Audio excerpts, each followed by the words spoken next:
The horse, the buggy, the breakdown that changed everything. What if your most painful moment became the portal to your purpose? In this very powerful episode of Unleashed and Empowered, I sit down with the award-winning Melissa Duniam, founder of Leading Rein, equine leadership facilitator, and a rural trailblazer, bringing self-leadership and nervous system regulation to women and teams across Tasmania and very soon Australia. Melissa shares the raw and remarkable story of how a near-fatal accident on her dairy farm forced her into stillness and led her to completely redefine her identity, purpose, and the way of doing business. We dive deep into the healing power of horses, the unconscious patterns we carry into leadership, and how experiential learning in the arena can reveal more truth than 1,000 strategy sessions. Whether you're leading a team or just trying to lead yourself through a season of change, this episode will crack you open in all the right ways. If you've ever felt like you were built for something more, this conversation will remind you it's never too late to reclaim the reins. Welcome to Unleashed and Empowered, the podcast for visionaries and hard-led entrepreneurs who refuse to shrink or settle. I'm Alice Taugs, your host, guide, and fellow traveler in the messy but magical journey of entrepreneurship, blending spirituality, energy, intuition, and AI to amplify aligned business and personal power. Through raw conversations, both solo and with inspiring guests, we explore the moments that change everything, helping you trust yourself, redefine success, and create with courage and ease. You are exactly where you're meant to be. Let's dive in. Welcome to another episode of Unleashed and Empowered. I've got the beautiful Melissa with me today. Melissa and I have met online quite some time ago, and we had followed each other for a lengthy period. I think it was a couple of years before I actually had the opportunity to go to Tasmania myself and explore the magic that she creates. She creates magic with horses in the leadership arena. But I'm not going to give everything away because Melissa can explain everything so much better than I can. Melissa, welcome to the show. Thanks for having me, Alice. Absolute pleasure. Melissa, the way that I like to start each and every podcast episode that I'm doing with a guest is to do a deep dive into where have you come from, what were your sliding door moments that have led you to where you are today. Feel free to go as deep as you want into the topic. Well, I'm like, how much time have we actually got here? So originally I'm from northwest Tassie, so on the far top left pocket, and in prime dairy region. So I've been in the dairy farming industry for 20 plus years now with my husband. I married into the industry. Before that, I was a hairdresser that married a farmer. And I always like to have a joke that when you marry the farmer, you marry the land. And it's just so true in the context that works. We pretty much well married, had kids, and took over a farming business, which was third generation, Richard's family farm, pretty much well in the same year. So I felt like I'd become an adult, jumping into all of these huge responsibilities with such overwhelm, basically. We were navigating the kids, we were running the farm, we were learning how to kind of run a team as well. And we were young, like we were young and naive as well. But so for me, I was in the constant mode of survival. I was just getting by each day. I know I'd go to bed each night and I'd be like, thank God I made it, I'm here. Sometimes through the seasons, I'd live on wine and chocolate at night, and that was my sustenance. And it just felt like I was continually on and just in this survival strategy until about 2016. So we'd been farming for, we started in 2004. So by this stage, we had 4+ farms within us. So we were in this continual growth mode as well. It was the season in dairy industry, there was a milk price. It was called a clawback, basically, where the milk industry gave you your quota, your pricing structure, and then they decided to do a clawback. So it was, again, another survival stage. We were running this skeleton crew back in 2016. We didn't have any managers. We had all rostered staff across all of these farms. So it was chaos. And this particular day, I went to go and feed the calves at the home farm where we lived at that point in time. And I received a text message from there was only 2 staff on that farm at that time. And she said, Melissa, I quit effectively immediately. And I remember thinking when I received that text message, bloody hell, I just need a break. I had hit my peak limit of overwhelm. I was thinking about feeding these calves before getting the kids on the school bus run. I was matron of honour of a wedding that weekend. I just kind of hit my compound stage. So I actually, I did get a break that day. I actually rolled the farm buggy in that calf paddock. And it was a pretty serious break. It was a compound, and I was trapped underneath the buggy it was nearly 3 hours before the paramedics got to me, before emergency services could find me. But I noted when I was very lucky, the phone kind of landed in front of me out of the cup holder in the buggy, and I was able to ring my husband and just scream, get it off me, get it off me. And he had no idea where I was because I didn't tell anyone. It wasn't the usual routine. But in that moment, Alice, I think that was my sliding door moment because he was trying to get the buggy off me and he just couldn't physically lift it. There was a lot of chemical weight on the back of it, not to mention the 70 calves that are around there bellowing. He had a lot of pressure on him, but he couldn't physically lift it to get me out. And instead of saying, help me, I was saying over and over, I'm sorry. I'm sorry. I'm sorry. Like I was this huge inconvenience in this crazy life that we'd built. So that was my sliding door moment because I realized that, I was just operating consistently in default mode just to get by. I was doing what I thought was required of me. I had just lost myself in all of the roles as well. And I was so far removed from my own emotional compass and my own values that they say there's a blessing in every event. And I had nearly 2 years laid up in a chair, physical recovery of non-weight bearing movement, continual operations, many times nearly losing the right leg. And it was very uncomfortable because that was a huge amount of time for me to be nothing but my own presence and none of the daily distractions and the duties to keep myself busy in. So there was a lot of shame that kind of come up for me, but it was a rock bottom moment and there was only one way to go from there, and that was on the way up. So that's kind of my sliding door moment to kind of head into where the work I'm doing now as well. Wow, that is a huge sliding door moment. And that's sort of the reoccurring theme that I'm finding with all of my guests is something really significant has happened in their life. And you are at the point where you make a choice. And the choice is either to cripple with it, with what has happened, and then go into sort of the victim mode, victim mentality, or you fight and you try and find out, who am I? What do I want to do? What does my heart desire? What has the universe, got as a plan for me? And sitting with yourself and doing that inner work, which is not easy. And sometimes I'm like, why on earth did we sign up for this? Because it's just like, you open up Pandora's box and there is another thing that comes out and that you're not prepared for. But ultimately, it all has led us to do the work that we do today. So why don't you give us a little bit of insights into the beautiful work that you do with horses? Yeah. So through part of that healing as well, I had horses from a recreational point of view, and they really were the catalyst for me. I was no longer riding at that point, so it was all kind of ground-based relations, and I learned so much about myself and my capabilities, and it was more so my patterns and my default strategies that kept coming up for me. But I also recognized through those 20 plus years of being parts of teams how much I love people and how much I love supporting people to become their best version. So really what I do now, it's still Northwest Tassie, But I have developed this holistic approach to professional development that really has that people focus to it. So it's Leading Rein. Again, we're based Northwest Tassie, so we're still in my hometown here.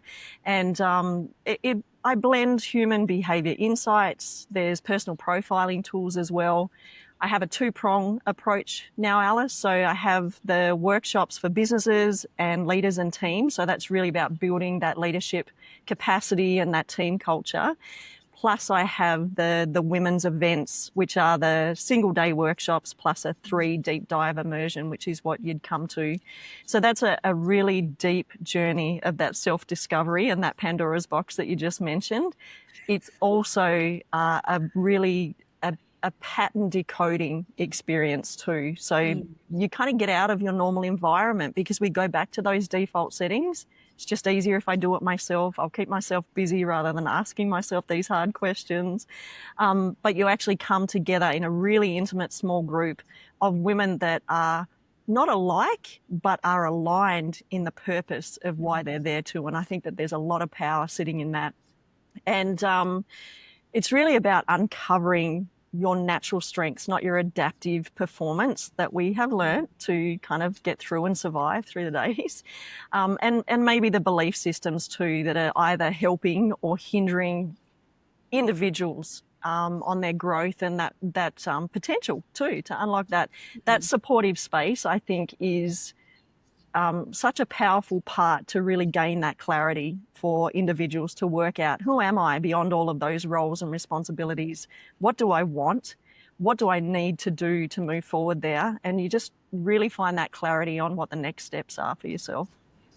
Yeah, absolutely. The unique part of what I do is in both of those prongs is experiential workshops with horses. So it's all ground-based activities. There's no riding the horses. And there's a reason why we don't ride the horses in the framework that I use. The workshop is usually a full day and it really is designed to kind of step out of that comfort zone and those familiar patterns that we have, but do it in a way that is really safe and it is fun. And it just kind of unlocks and opens up that level of awareness. So it's making the unconscious conscious. Yeah. And I create this simulated space that is designed to bring levels of uncertainty because we all want the familiarity. We all want to feel in control and certain of where we're going. And because uncertainty really amplifies pressure, and pressure amplifies our personal default strategies. So we have these behaviours that we've learnt, we've been conditioned, and we also rely on them to keep us in that sense of control. And it's our sense of safety as well. The reason that I have chosen this particular framework is the parallels that horses are able to bring into this self-leadership identifying, really. The one thing that horses seek out in their mob and in their world is safety. So it's no different to us, but their innate wiring that they have totally depends on their survival too. So they don't function as independent units. They're all working together as a collective. They may have a particular leader, but they have to work in that collective for survival as well. So this is why I put participants and team them with the horses through these horse activities and go through a process with those elements of uncertainty. And the horses really allow humans to access that inner and that outer world because they are reading that stimulus. And it really helps to show whether we are in alignment or they're looking for congruence, they're looking for incongruence. And really, they're watching for our performance mode because at the end of the day, you can't force a 500 kilo animal to follow your lead. And if they don't trust you, you're going to need to actually go a little bit deeper and work out what's happening for you as well. So their feedback speaks in so many ways and it is so individual. So many people say to me, so what actually happens in your workshops? It's so tailored to the individual. But the patterns that I'm noticing now is that women so often are saying, how are they mirroring the things that are happening to me in my everyday life back out here in this arena? I've only been in here for like half an hour, and the same patterns, the same problems or challenges that I'm having are popping up in the arena, and I haven't said a word to this horse. So they're looking for all of that nuance happening in the inner and the outer worlds. They're looking for your leadership capabilities, the behaviors, the beliefs, and the actions. That's really what they're watching out for, which is energetic alignment. So the whole process, it does require quite high levels of vulnerability and that self-reflection, because you have to trust, but the trust actually starts with yourself. And that can be very tricky for women as well, to actually really be true to who they are beyond all of the hats that they wear and all of the doings that happens, because they are kind of the performance strategies that happen. With the personal profiling tool, this is where I love to be able to bring the two in together, because I'm a trained practitioner in the eDisc model. So eDisc is a little bit different to the DISC method. And the reason for that is that we are able to measure and read through the assessment people's natural and innate ways of who they truly are. That's their true essence. And then also on the other side, how they perceive themselves, that they need to be in their role, in their relationship, whatever it is that they're doing when they do the assessment as well. So it's a great visual to be able to bring as a metric as well, for them to be able to see what the horses are actually paralleling to them when they're under pressure and when they start to adjust in the need to perceive to adjust. So the whole process is absolutely fascinating. Yeah, and you've also won an award for that particular combination of the work that you're doing. I have. So in 2023, I actually had only been 12 months with my trainings, and I won the following year the AgriFutures Rural Women's Award for the workshops and the development in our region for Tassie. And what's kind of happened for me now is that I'm able to, with the bursary, I was able to go on and do more studying and kind of really refine what it was that I wanted to bring for the people and the participants, and that really was that deeper level of awareness, but also to be able to take this across Australia, which is happening next month, Alice. I'm heading to Sydney to Terry Hills to do deep breathwork, 1-day boot camp with the horses and with a breathwork facilitator as well. So really looking forward to that. Wow, that's unbelievable. We'll have to make sure we'll put that into the show notes. Is there still spots available for that particular breathwork session? Yes, we're only starting to announce tomorrow, so you've got fresh off. Perfect timing. Perfect timing. I'll make sure I'll put that into the show notes. Yeah. So what was absolutely fascinating for me, and obviously I'm not new to horses, I'm not new to personality profiling tools either. I think, during the course of my corporate career, I probably have been profiled in many different ways, whether that was through the recruitment process or whether that was part of a team building alignment or, a team building workshop. But what was really fascinating for me was the fact that my disc profile, and I don't know whether e-disc and disc profiles can be compared in that sense, was completely different now that I'm running my own business. It can. And and obviously mine was extreme because I was a straight I. Yes. Yeah. Which is rather unusual too. Yeah, you found that quite interesting, didn't you? Yeah, and what really blew my mind, because the horse work that you led us through was so different to some of the retreats that I have run in the past here in South Australia. I know that horses and humans, there is a magical connection. I know that the mirroring effect is so powerful. But the way that you do it is so unique and so beautiful, where you set up this parcours. What do you call parkour? We call parkour in German. See, this is where the German English comes in.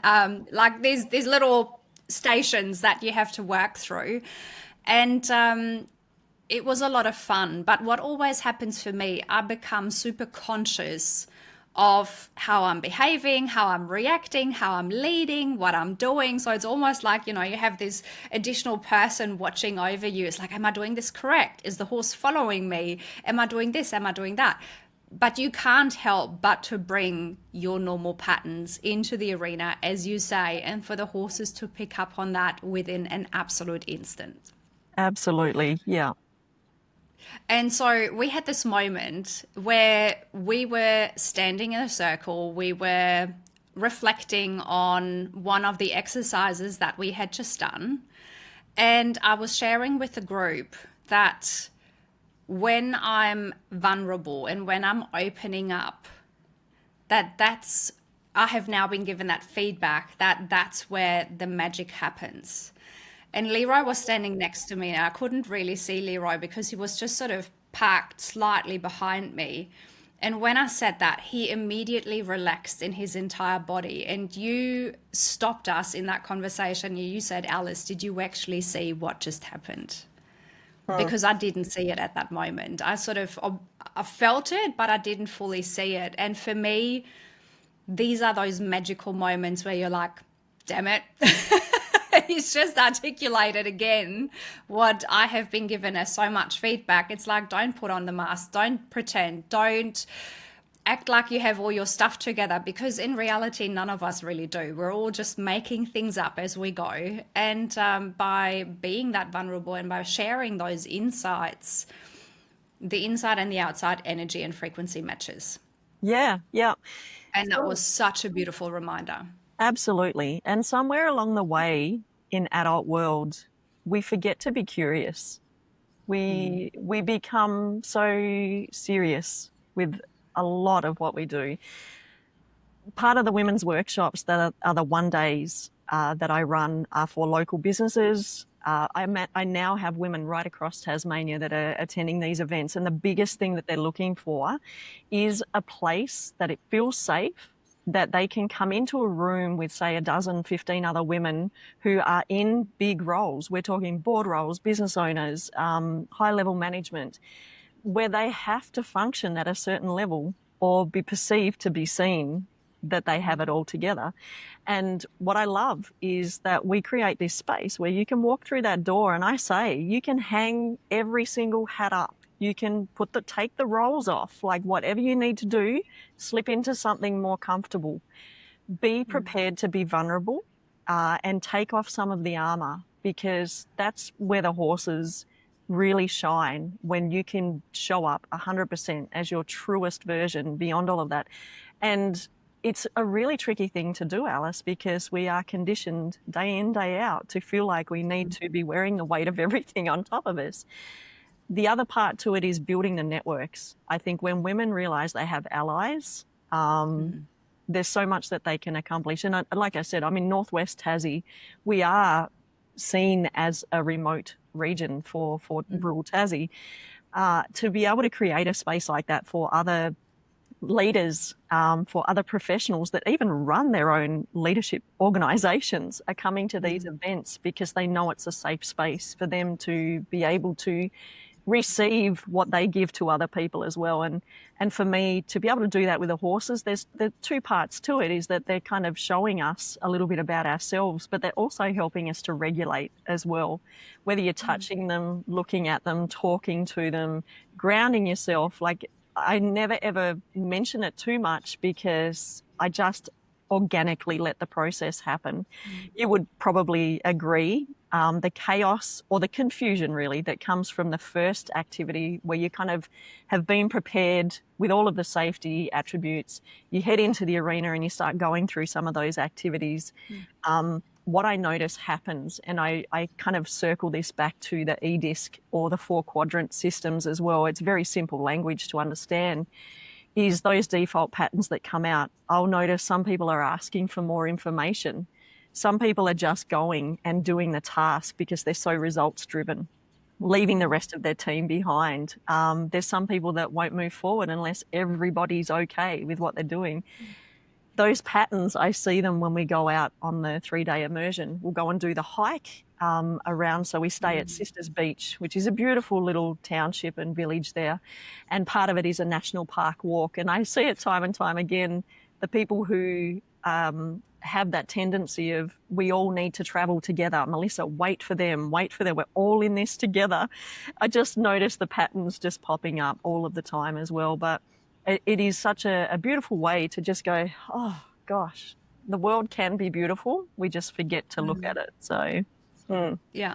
And I was able to manifest us a beautiful aurora on the first night that I was there, which was just magical. I felt like a little kid in the candy store, and this is the whole, awe and fascination and curiosity where you experience something that is so magical that you can't even explain to other people. So for me, it was a perfect 3 day immersion. I know you don't call it a retreat, a 3 day immersion. And I would highly recommend it to anyone who has the opportunity to travel to Tasmania to experience it for themselves.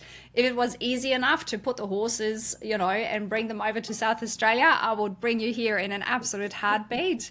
But there is that beauty around Sisters Beach, around being on your farm, about experiencing the magic of the land, the eagles that came that day, some of the stories that you've shared with us as well on what you're doing with the land as well, and obviously supporting the local communities. That's really beautiful, the way that you have curated that together. So well done on that one.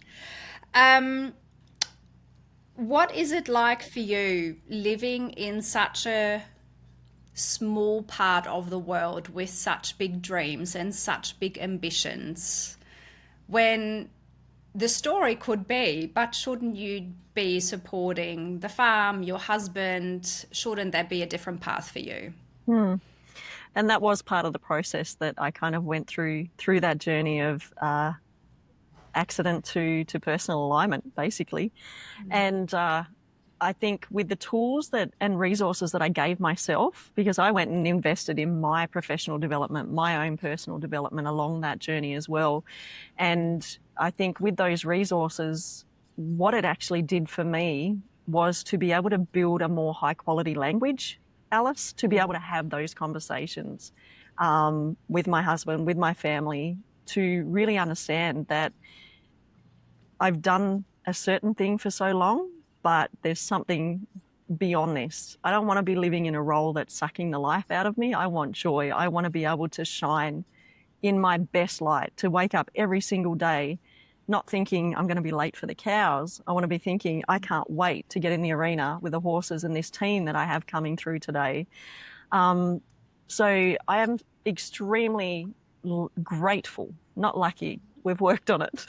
Extremely grateful for my husband, who is just so supportive, because he sees me shine in my elements as well, and he just cannot deny that.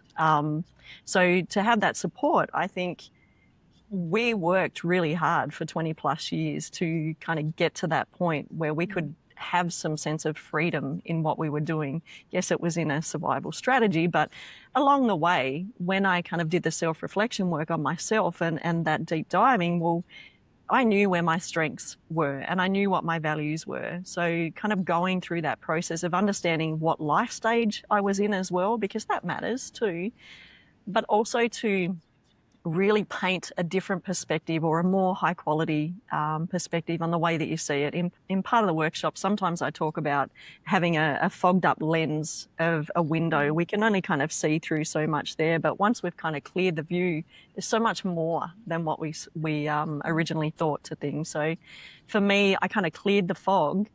I would say that the catalyst for that part was the award as well, because I personally am not looking for validation, but it is very, very helpful when something that you believe in that is a bit left of middle in a traditional ag-rural space, that somebody is championing for you somewhere else out there that you have no idea who it is, that it matters, the work that you're doing. And so for me, that's where I'm kind of finding my traction from there, is like, absolutely, someone saw that this is really important work. Yes, it's left of field, but that is where my motivation kind of sat.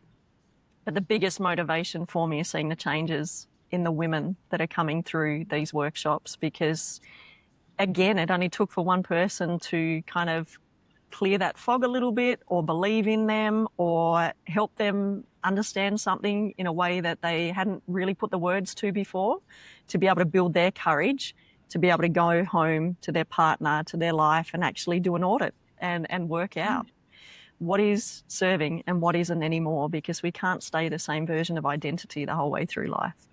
Yeah, and I think that was a theme that sort of occurred in the immersion that I was on as well.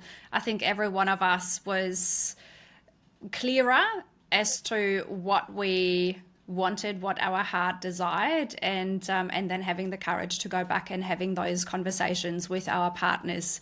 There was some beautiful cracking open, and you know, it's always being spit out on the other side of an immersion. It's always like there is that chaos, there is that confusion that comes up, and then letting the dust settle and journaling over what has come up is a really, really powerful process. And I think that's sort of the experience that I've had with so many retreats and immersions over the course of the years, because I do them on a very regular basis, because there's always something new that wants to emerge. There's always something that you can gain more clarity with as you go. And yeah, it's the same thing every time I'm going through one of those. It's just like this next level amplification of where am I heading next, the sense of clarity, the pause, being in nature, being surrounded by people that get you, and also being in this safe space. And you held that energy so beautifully, where there was no performance required. It was just real, raw.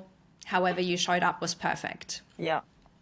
It's so important. So important. And like you said, every time I'll attend an event, I'm at a different version or a different layer. So there's more to take away or something different. Even if we were to kind of still hear the same framework or experience similar things, we're going to take away something different from that. But I think the consistency and that unraveling through that cracking, I talk about it like a clay Buddha. Sometimes we've got to crack away the clay to be able to see the golden light underneath it. And sometimes we think it's that unraveling. It is easier to go back to what we knew, even if it was the familiar that was frustrating us in the first place. But once you kind of hit that unraveling, there seems to be a new version that kind of pops through. And I think that's the part I love, is watching women who are, what are they? They are committed to the cause of growth, and they are willing. There's no good somebody coming if they're hoping that somebody is going to either save them or give them what they need in that moment, because I can't do that work for the women.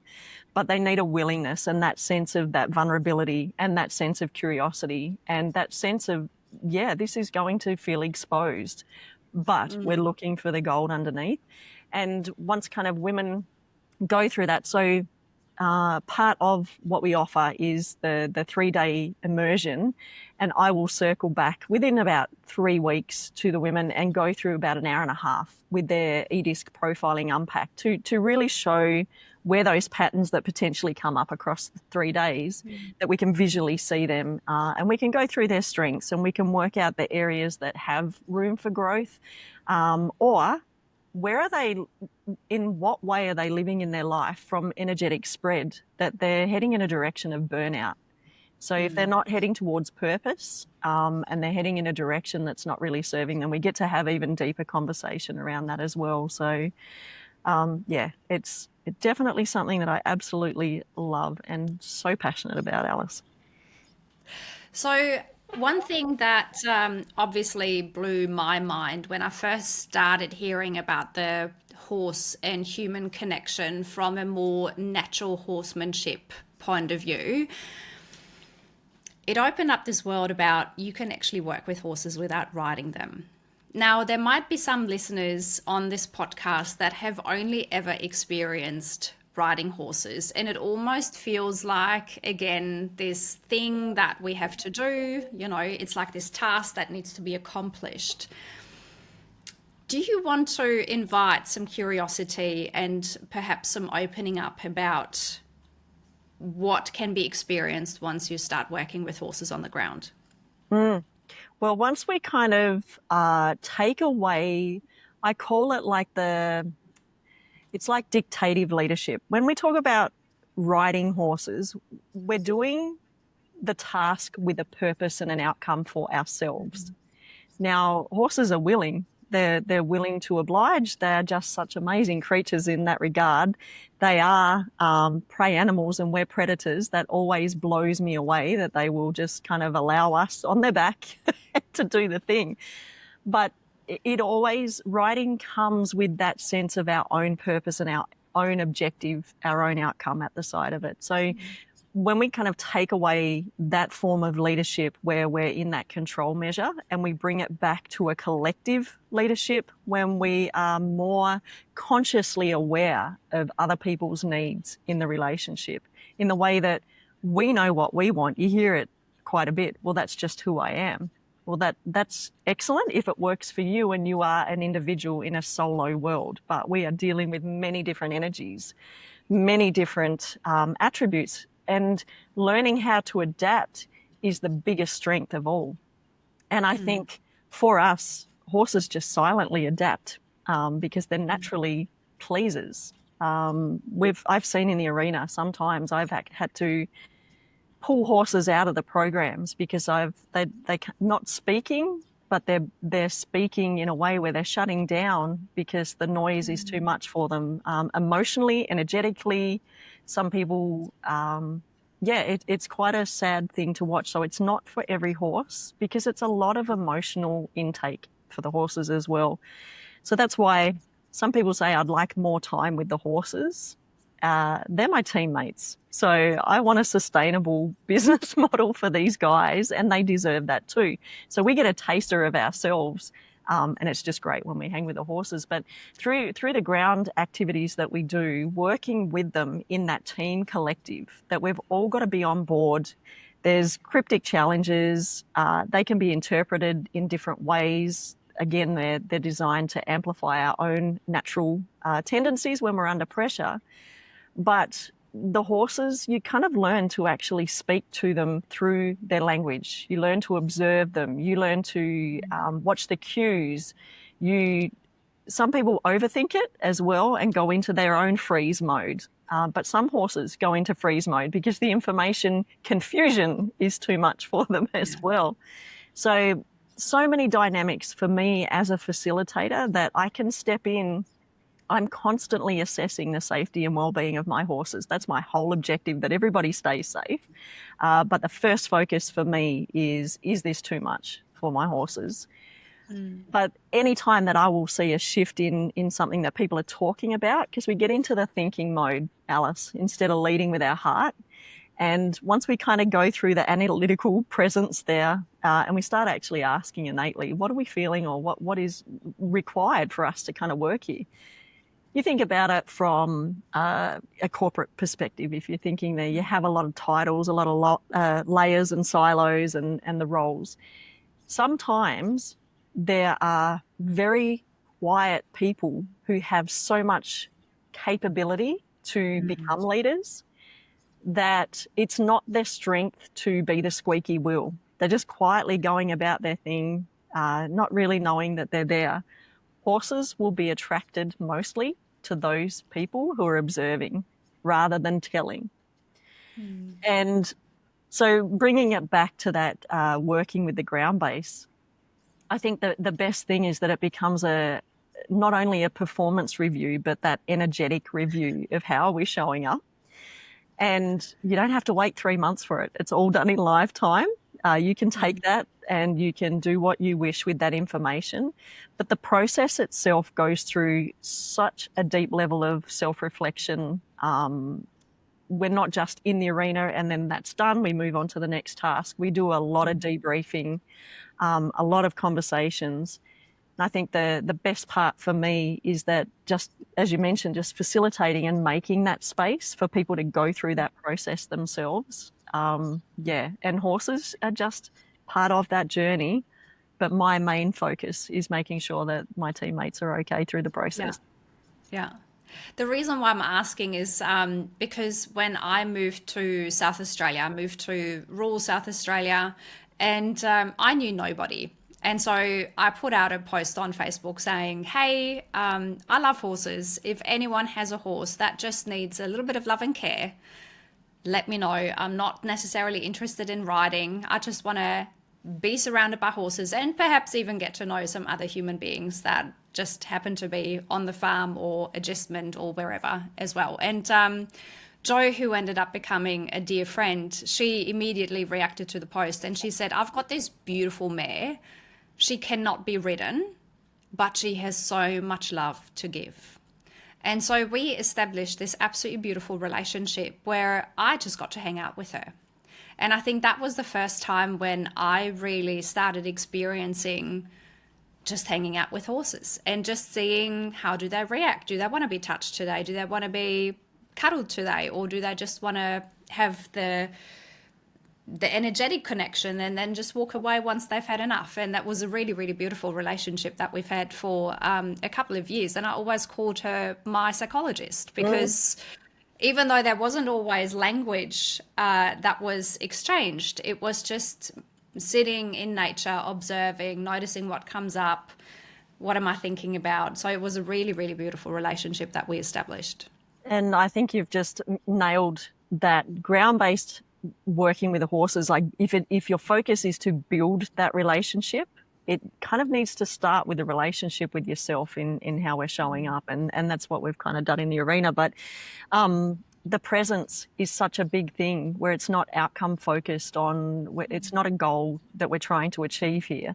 When you take away all of that stuff and you're just building that relationship with the horse, it's amazing to watch what they will show up for you as well.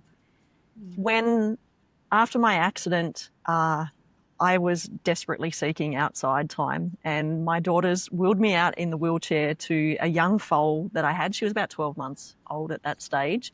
And I said, just put me in her paddock. I trust that she will be okay. We've done a bit of work so far.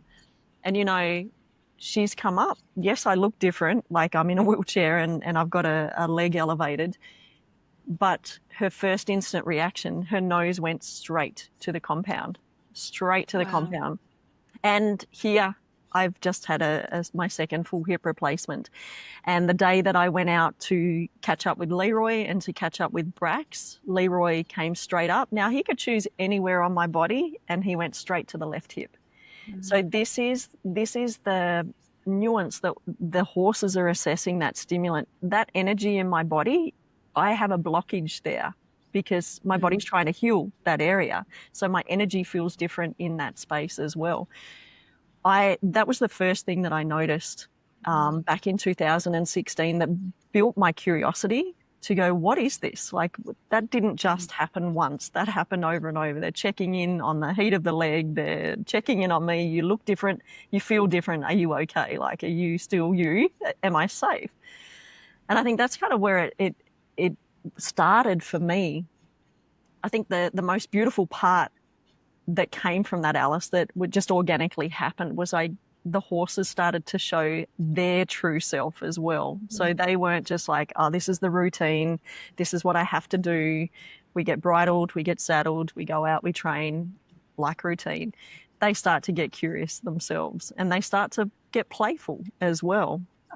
It's just a completely different dynamic. And then the part is when you can be very present in yourself, not only one horse.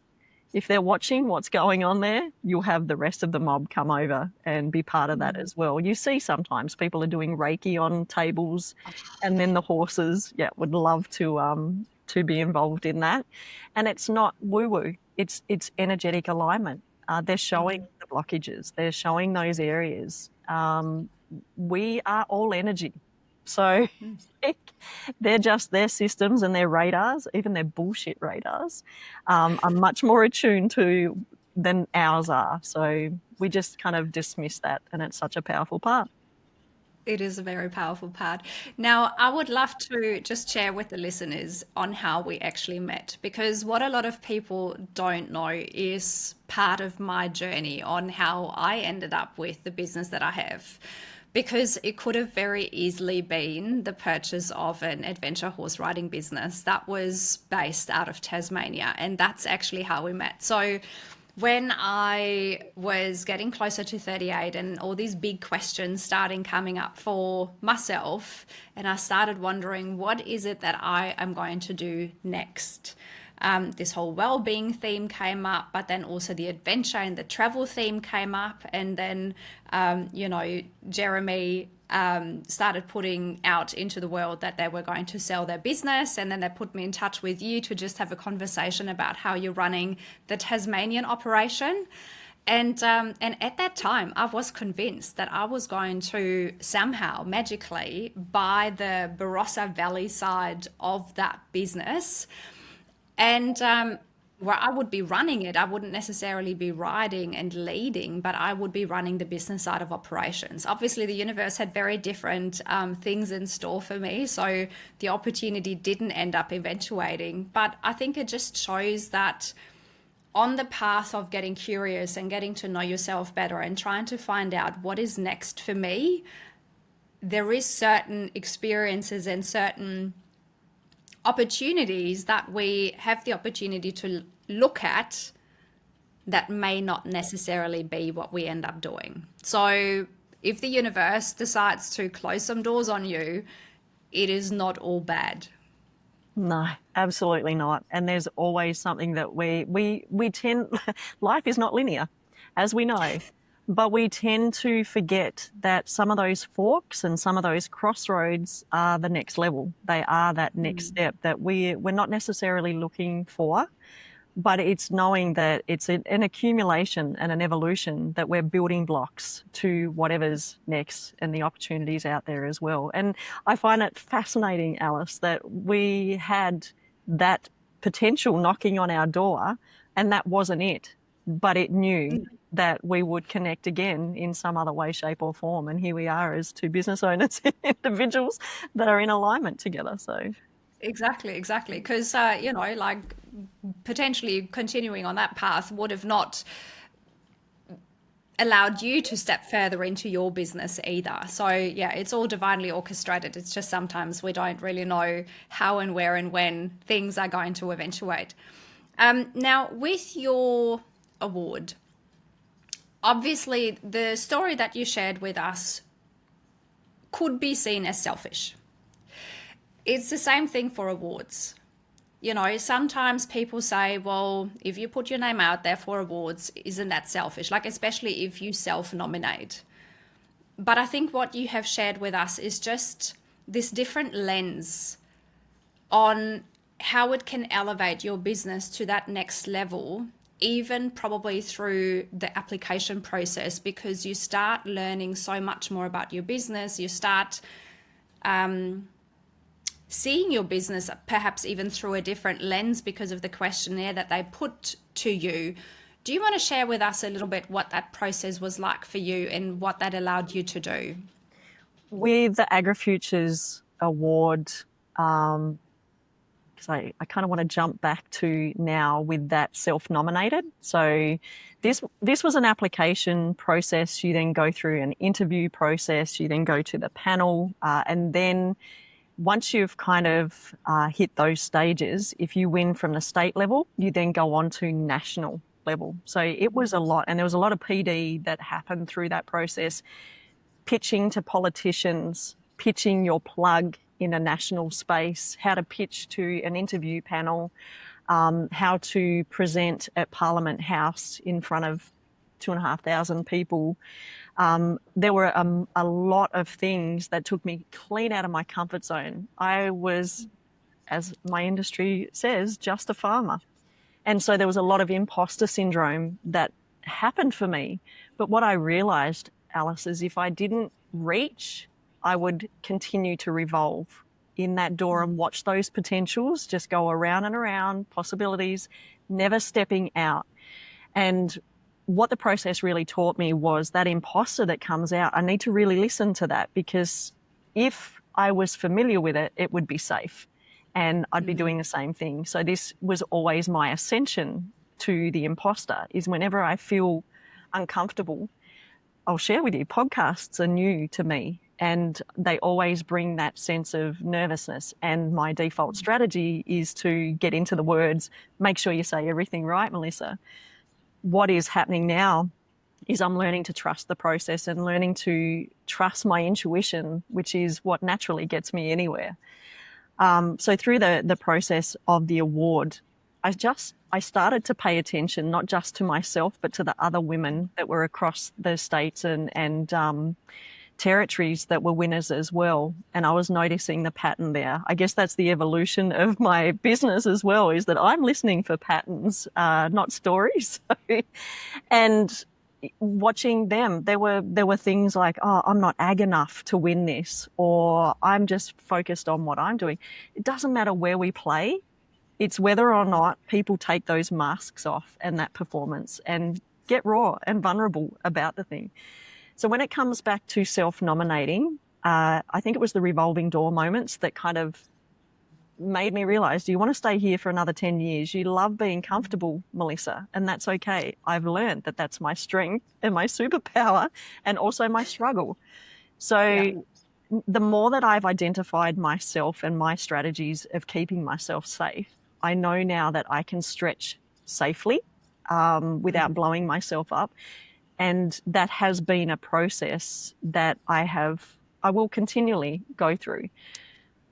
What I want to get to is I have actually self-nominated myself only a month ago. Somebody pricked me as an interest of, you should put an application in. And it was a dairy farming award for Tasmania for a business that's in the rural ag dairy space. And I have done this for 3 years, avoiding the dairy industry. It's the industry that I grew up in. It's the industry that I nearly burnt myself out in because I just couldn't keep doing things that way. But I feel like I'm ready now I've recognized that I'm not here to save people, Alice. I'm not here to come up with an expert solution. I'm here to support and show a different perspective, show a different alternative, and just get people curious, like to start to open up that. So I've now decided that I will be selfish and I will self-nominate, because the work that I do is empowering.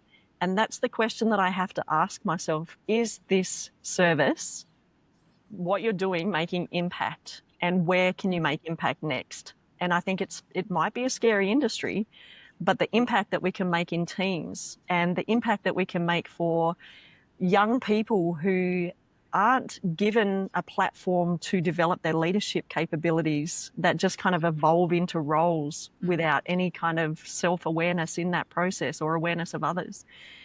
I know that the work that I do can really help to elevate that for these people. So it stops being about me and it starts being about how can I serve. And when you can reframe that, I think that's where the power sits, is that, yes, I might be shitting myself up at Parliament House speaking in front of 2,000 people, but I'm doing it with a purpose, and it's not about me. It's about the service of the greater good. So that's where I'm at. Beautiful message.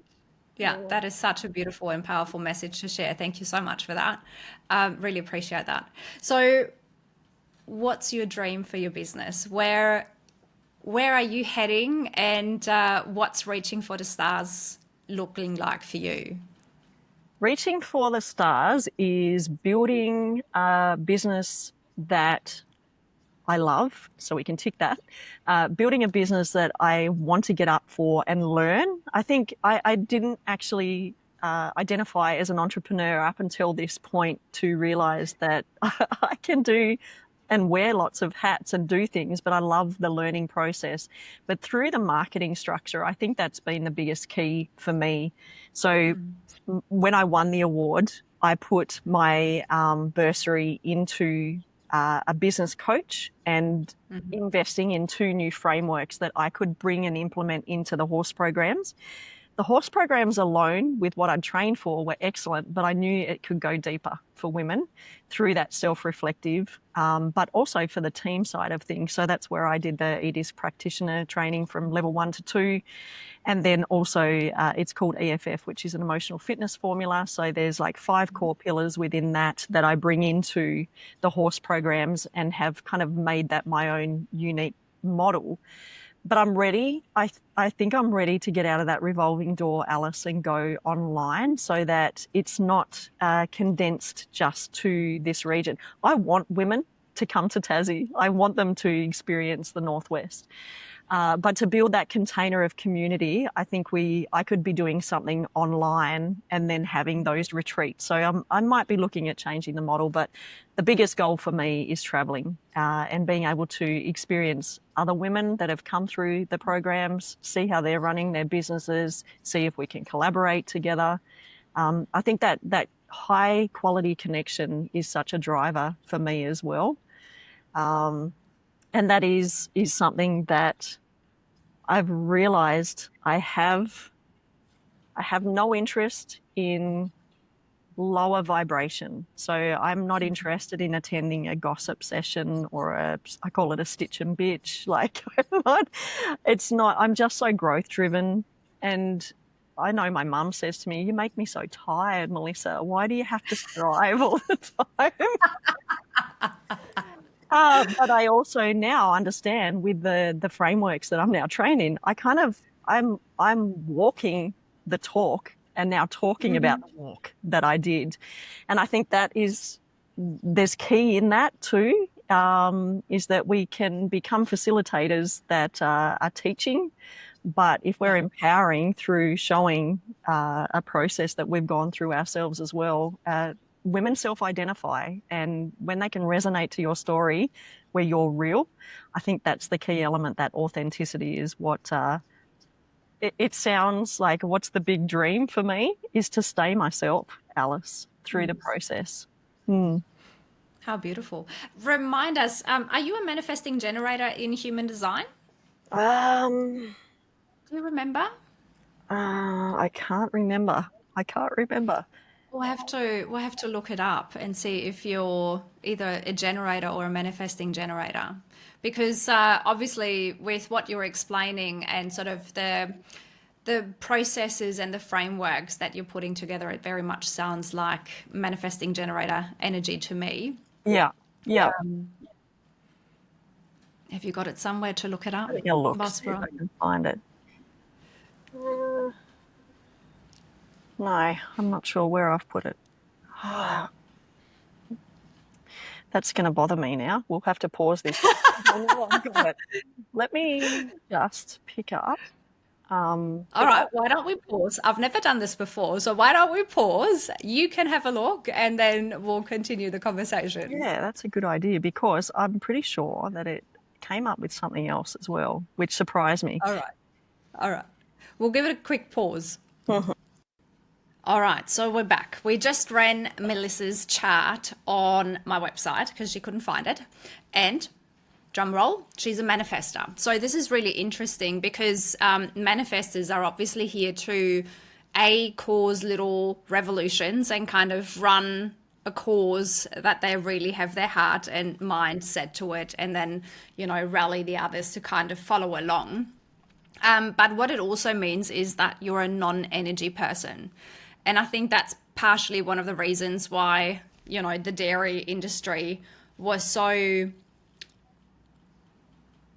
non-congruent with you, because it just meant output being on all the time, running on energy, running on adrenaline, which then obviously causes for your adrenals to really be attacked by that and running on that cortisol all the time. So when I reflect back on everything that we have just talked about, and having manifestor energy, it basically just means that you need to be completely and utterly unapologetic about your path. You kind of inform people, but not to gain permission. It's just like, hey, don't be surprised. This is my next step. This is what I'm going to do. You can either continue to follow me along, or you just need to let it go. And so I think as you're embarking on this next journey of tackling the dairy industry, it's really coming into that knowing to say, I'm not going to be for everyone. And that is okay, because I'm here to actually rattle the cages a little bit. You've got the right angle cross of service, speaks for itself. You're going to be of service to humanity, to better humanity, to make systems, processes, and everything better.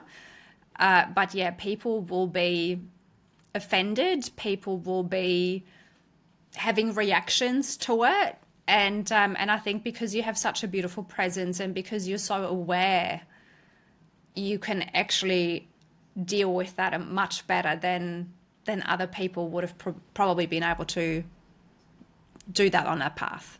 Mm. Now that's interesting because I hear that and I resonate with that. Yeah. We'll have to run your entire report as well and do a little bit of a reading and see how that all fits in with your future plans, because obviously that's what I love. I love having a look at what are the actual plans, how does that align with your human design, and is there little tweaks that you need to incorporate to allow for those rest periods, because as manifestors, there are periods when you can be on and should be on, and it's kind of like a wave, and it's important for you to understand when that wave is so that you can schedule your creative time and your output time around when you're on, so that you then have the opportunity to go back and rest afterwards as well. Absolutely, because that is a highest priority for me, is that I can people, but I also need to reset as well and Yeah. recalibrate. Yeah. And as a 1-3, we both share the 1-3. So we're the establisher of knowledge and truth. It also means that we're the ones that dive down the rabbit holes, that love the personal development world, that could potentially be diving into the personal development world and not come ever out again to share it with the world. And for us, it's that continuous refinement of trial and error. And so I think what it gives us permission to do is to know that our frameworks and our business is never going to be steady, because there will be this continuous involvement of, I've just learned something new, or I have just had this awareness, I'm going to blend that in, or I'm removing this because it's just going to flow better. So I guess the longer people are in our world, the more refinement and the more they will end up getting out of what it is that we're putting out, which is beautiful. Yeah, yeah. I think the biggest two key parts for me is community and a legacy. Like, what does the legacy look like that I want to leave? And that is community. I want other people to follow through too. Yeah. And giving people the permission to start asking those questions and saying, is my heart actually trying to pull me into a different direction than what I'm currently doing? And I think that's the beautiful time that we're in right now. There is that opportunity to have those conversations, and also the universe doesn't get quieter, as we know. When once you have that awareness, it's like, okay, it's only going to become more uncomfortable. There's either going to be a health scare, or there is going to be a redundancy, or a major fork in life. And these are the beautiful sliding door moments and turning points where we can either say we get onto that ride, even though it could be a wild one, or we don't want to know about it. Mm, absolutely. It's the fork in the road. Yeah, exactly. Well, once you start doing some workshops in South Australia, I've got some beautiful breathwork people. I've got an extensive network in the health and well-being space over here. Let us know. I'm going to get everyone together, and we can start having a look at running some workshops over here in South Australia as well. I know we already said it. I know I want to bring people to you. It's just that at the moment, my focus needs to be on what I'm doing right now, get that established, get that stable, so I can then start playing with retreats again in the future as well, because that's obviously where my heart sits too. Yeah, I look forward to it, Alice. And I hear you when you say focus. Oh, this is the 1-3 thing. Like, for me as a manifesting generator, shiny objects are a serious dilemma because I could be spending my time on other things that will prevent me. And I think, this is also what you talked about earlier. It's staying in that safe and in that comfort zone. I could very easily just be in strategy mode all the time and not stretch myself. But I've set a really, really ambitious target where my boots are squeaking to get this to 1,000 women at the end of this financial year. Mm, good And on so, you. I constantly need to think about, well, how do I need to show up, and where can I get that greater alignment? And do I need to apply for an award, which again is going to put me out of my comfort zone too? So it's just that invitation to constantly evolve, rethink, stretch yourself, but in a way that is also okay from a nervous system point of view, because we don't want to Sustainability. Yeah. scare ourselves too much where it's just like, I'm going to run for the hills. Yeah. Yeah. Yeah. I call that the functional version of resilience, to be able to stretch ourselves and also regulate through too. not stay Yeah. on. Yeah, yeah. I think that's sort of the learning that I'm now taking into the second half of this year. The message has been really clear around nervous system regulation and like even breath work. Breath work is a beautiful tool. It's free of charge. You can use it anytime, whether you're sitting in an office chair, whether you're driving, whether you're at home. It's just always coming back into the body, coming back into the heart, and seeing what is the next step. And yes, we can all do scary things Mm, as long as we put them into sort of bite-sized chunks mm. and don't decide to, want to speak in an auditorium full of 20,000 people tomorrow because that would seriously freak out my nervous system. Adaptive stretch that's sustainable to your body system and your business. Exactly, 100%. That's exactly right. Well, thank you so much for sharing all your beautiful wisdom with us today. I really appreciate it. I can't wait to see what's going to be happening next in your business. I can't wait to see your journey unfolding. And yeah, I know that the universe has plans for both of us to work together. And when the time is right, we both know when that will be I as look well. forward to it, Alice. Awesome. I'm going to put all your contact details into the show notes so that people can start following you on Instagram, on LinkedIn. They can find out about your immersion. When is your next 3-day immersion coming up? That one is in early November. So Yep. we'll get past the Tassie winter, early November, and the first weekend in September is the Sydney one-day breathwork and equine boot camp in Terry Hills. So Well, if I wouldn't be heading to Europe, I would be coming along. Awesome. Thanks again for your time. Really appreciate it. And I'm sure you're going to be on the show again at some stage in the future. thanks, Alice. Thank you.